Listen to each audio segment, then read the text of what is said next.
game tipan ko kayo. Race 1, Aiden. Napakaganda nung huling tinakbo ni Mr. Sipoko. Tapos nakababa pa siya sa non-pacer. Lamang na lamang.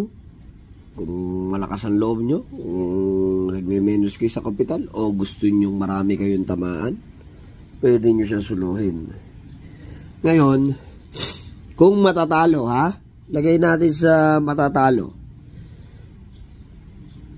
Tingin ko, hindi ito yung kabayo na biglang magpe-preba ng 1.30. Galing sa 1.28 puntos medya. Hindi ito yung biglang papangit ang preba ng sobrang sama. If matatalo tong kabayo na to, may mag-uuminto na napakaganda. Nang biglang gumanda ng bonggang-bongga yung takbo. Ngayon, 3 lang ang nakikita ko.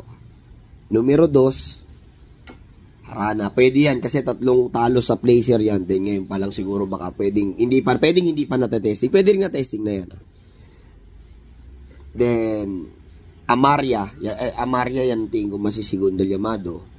At saka may isang bago rin dyan, si Barako Eagles. Yung the rest parang as is where is na sila yun. So, tingin ko lamang si Mr. Sipokot, pero kung matatalo yung 3, sinabi ko. Kung gusto nyo ituloy ko itong pagkatip, like nyo itong video. Pag umabot ng 200 likes, tutuloy ko sa race 2.